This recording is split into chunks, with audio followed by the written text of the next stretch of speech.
Welcome to Meaningful Mornings. Please relax the body, enjoy the breath, quieten the mind, and think about there are two seekers in our community, Pratibha from Toronto and Sheetal from Vancouver, whose fathers are in the hospital. Offer your physical and mental strength to them.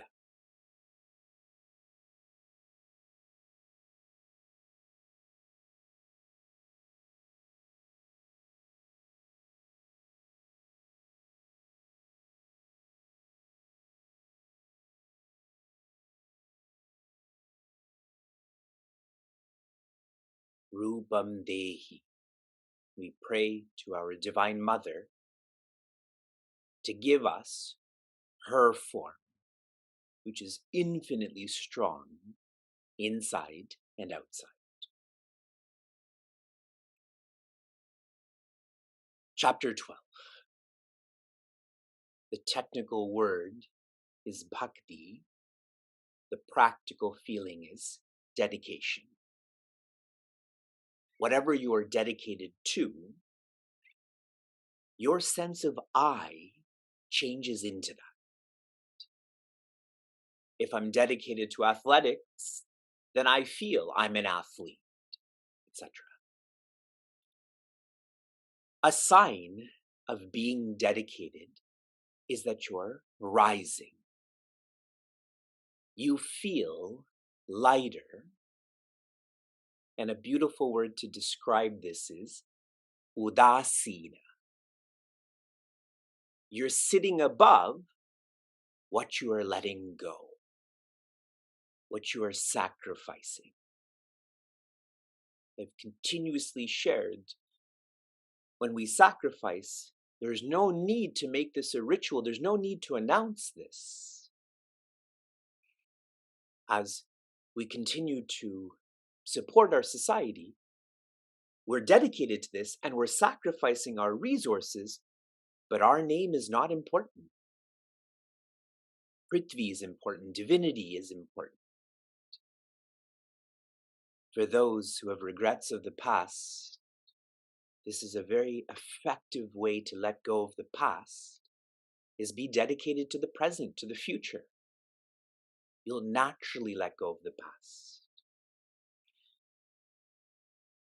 In verse 1, this dedication is described as upasana.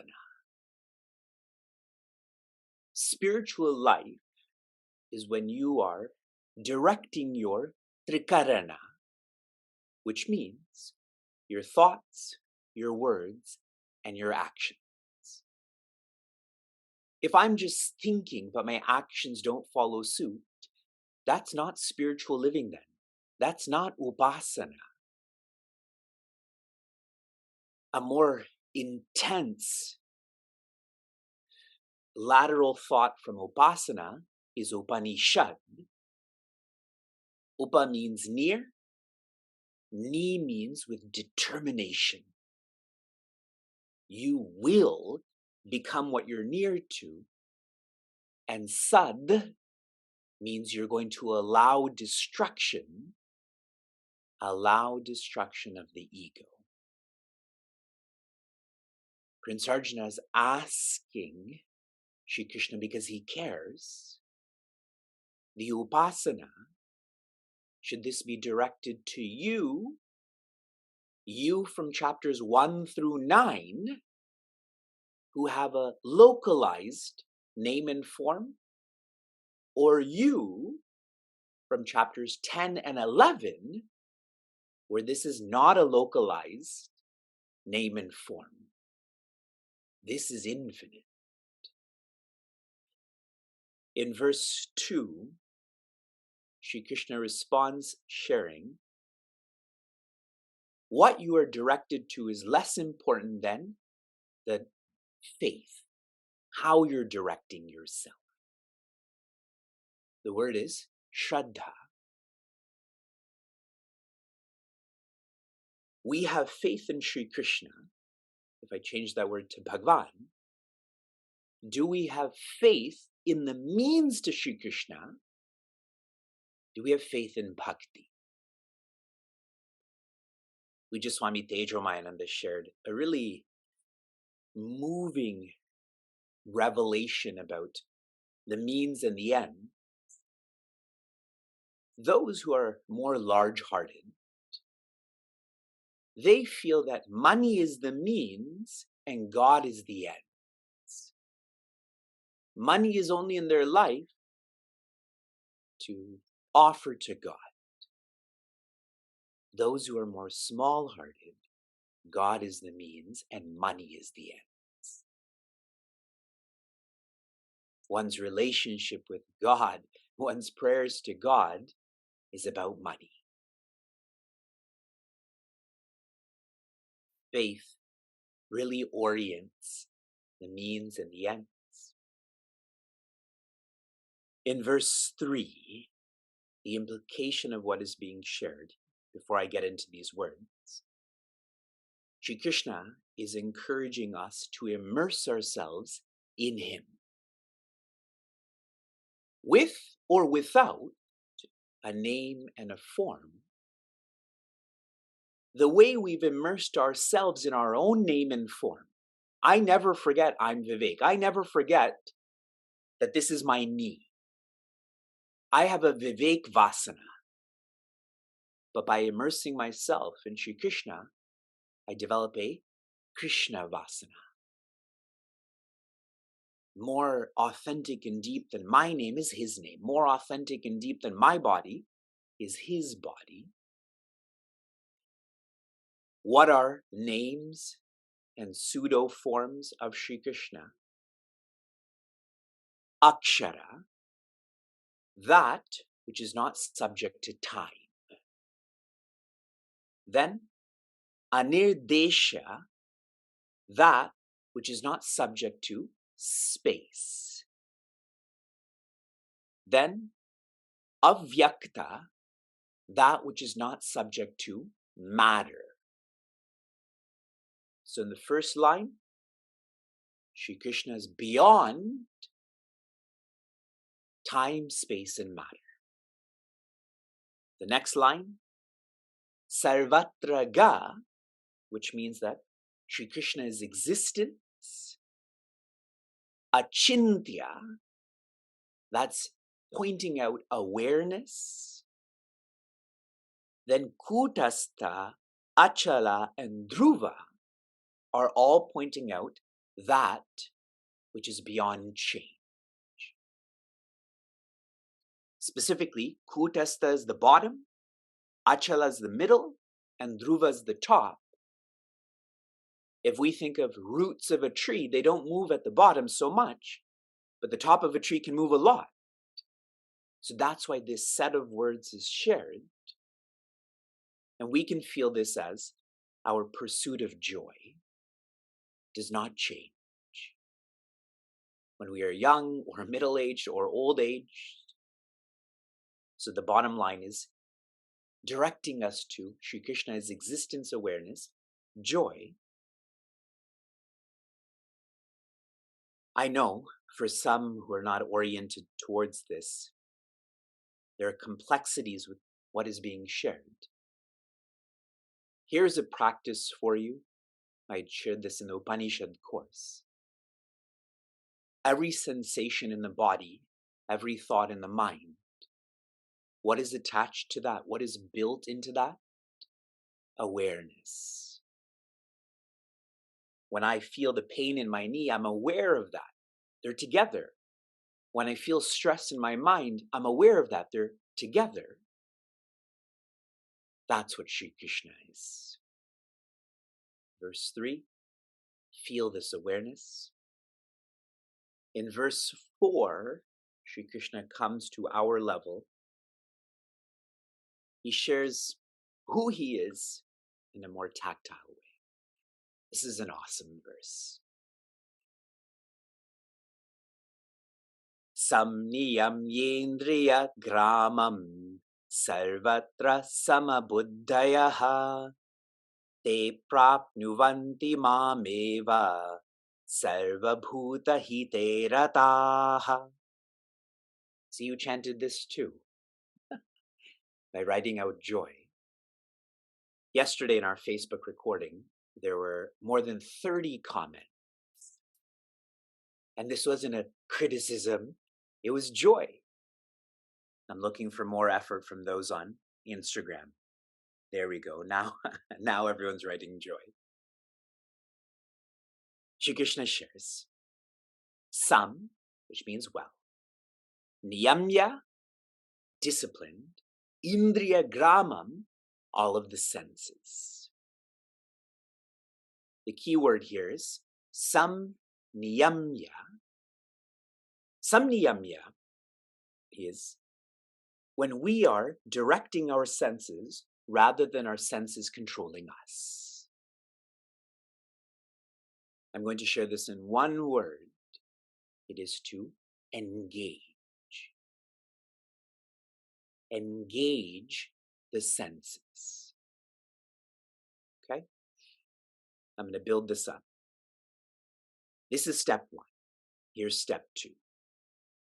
Sarvatra, which means in all context, samabuddhayaha, to be even-minded or even intellect. Samniyamya, sambuddhaya. This is possible when we chant. Engage, chant. In all of the contexts you're in, whether they're pleasant or painful, chant Om Namo Narayana. Chant I am joy, and see how you become more centered. In the one with ones that I have the privilege to be part of, many ask me about their sadhana. This is what I'm doing. How do I intensify this to evolve more? And I consistently find with seekers is that if the context is hard, they stop their sadhana. Like when I'm traveling, as an example they share. Or it's busy at work. And I've specified with them, for an advanced seeker, there is no context. For a beginner seeker, sure, context changes, so your sadhana changes. Most of us, how did we learn to drive? In a parking lot, at night, correct? A very specific context. But for an experienced driver, it's a local road, it's a regional road, it's the highway, it's a parking lot. It makes less of a difference, correct? Engage, chant. That's step 2. Step 3. Each of these is harder. I'm going to the 4th quarter. Sarva means all. Bhuta, that's beings. Hita means to help. Not hit, but hita, which means to help. And rataha means to enjoy this, to enjoy this. And we like to help because we have to help. And if I can pose this in one word, first of all, we have samniyamya, sambuddhaya. You can change this to samhitaya. 3 sums, 3 steps. Samhitaya means to help well. And another way to practice this is observe. If you are going to help people in a meaningful way, you have to observe them so that you know what they need. And even if they don't like it, you still do it. What would our children like to have for breakfast every day? Bear paws. Bear paws are these awful cookies. But we observe that they can only have some sugar a day. Yes. For those who are joining Practices to Perfection, our class tonight, I'm sharing in advance, your practice is say no. When one observes people, when one observes beings, then one can help in a more efficient and effective way. Think about all of this. Tomorrow I'll read some of Pujya Swami Chinmayananda's insights into all of this. Prince Arjuna wants to be Sri Krishna, and that's why the third quarter says, Te, those who follow steps 1, 2, and 3, engage, chant, observe, prapnuvanti mameva, they gain me. The word apnoti means to gain. Here the word is prapnuvanti, which means they become mine. They become me. Awesome? Awesome. Just start with step 1. Engage the mind. The mind is the boss of the senses. From inspiration to application, your application yesterday was to parayupasate, to really contemplate on one of these 8 indicators. How many of you practice this? Please write which word you parayupasated on. I like taking Sanskrit words and adding English declensions, like I'm satsanging right now. So here's a thought for you. Yesterday I met with a seeker, and he was telling me that he doesn't have strong willpower. I could have been talking to any of us in that context. And I shared with him that a way to develop your willpower is to plan what you're going to do in the morning and evening. Have an important action to engage in the morning and evening, and you will find that your willpower will be nurtured. That was one of the designs of Meaningful Mornings, is for us to see each other's face. And now I've encouraged everyone to write joy. We're holding each other accountable. Your application for this morning, I want you to rate yourself. Samniyamya out of 33. 33 is the max. Sambuddhaya out of 33. 33 is the max. And Samhitaya out of 34. That's the most difficult. So you're going to get a rating out of 100, okay? Let's see how much you are actually exerting to become Sri Krishna. Shanti, Shanti, Shantihi. Be safe, be sound, be serene, be joy.